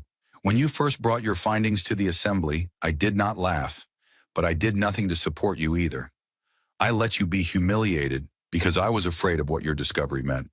If the Terrans were real, then everything I believed about the Draelith, about our strength, our supremacy, and our place in the galaxy, was wrong." He turned to face her. "You were braver than I was. I want you to know that." Setha's eyes shifted to a warm amber, the Velari color of acceptance. "You came around when it mattered, Warlord. That is what counts." "Kathos," he said. "Just Kathos. I have been stripped of the title 3 times now. I think it is time to let it go." Setha smiled. "Kathos, then." He nodded and turned to leave. At the door, he paused. "The Terran," he said. "Do you think they will stay?" "I think they will," Setha said. "They have been watching over us for 50,000 years. I do not think they intend to stop." Kathos considered this. Then he nodded again and left. That evening, Admiral Okafor came down to Thesara Prime for the first time. She walked through the streets of the capital city with a small escort, looking at the buildings, the people, the sky. She was recognized everywhere she went. People stopped and stared. Some bowed, some saluted. A few reached out to touch her hand, as if confirming that she was real. She found Sci-Fi at the Great Library, standing on the observation deck where she had first watched the Terran fleet arrive. "Chief Archivist," Okafor said. "Admiral," Sci-Fi replied. They stood together in silence for a while, looking out at the city and the stars beyond. Caiathos was here earlier, Sayatha said. He asked me whether your people would stay. What did you tell him? I told him yes. Okafor nodded slowly. You were right. We are staying. Not because we need something from you. Not because we want to rule. Because this is our galaxy too. It always was. Even when we were told it was not. Satha turned to her. Can I ask you something? Caiathos asked it too, in a different way. Your people had the power to take this galaxy at any point in the last 50,000 years. You had the technology, the ships, the strength. You could have come back and conquered everything. Why did you not? Okafor was quiet for a long time. When she spoke, her voice was soft, and there was something in it that Satha could not quite identify. It might have been sadness. It might have been pride. It might have been both. We came from a world that tried to kill us every day we were on it, she said. Every earthquake, every storm, every predator, every disease.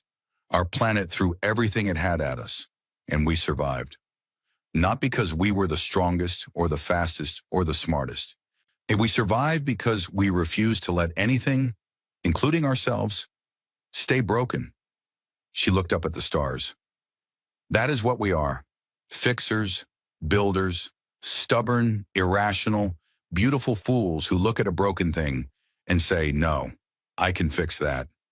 We did not conquer the galaxy because conquering is just another way of breaking things, and we have had enough of broken things. Scytha stood beside her and felt something shift inside her. Something fundamental, something that had been waiting to click into place since the moment she had found that ancient data cache in the deep archives. I need to update your file, she said. Okafor raised an eyebrow. Our file?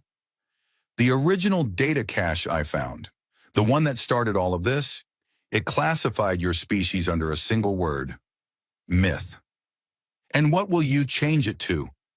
Sitha smiled. In her eyes shifted to the brightest gold she had ever felt, the color of certainty, of truth, of something that would never need to be questioned again. Allies, she said. Okafor smiled back.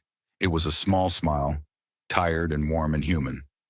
Allies, she agreed. Above them, the Everest orbited slowly through the night sky, its green hull glowing faintly with the light of the biosphere it carried. A garden in the void, a promise made of living things. And below, in the great library of Thesera Prime, a data cache that was 50,000 years old was updated for the first time in its existence. A single word was deleted. A single word was added. The myths had come home, and they were staying.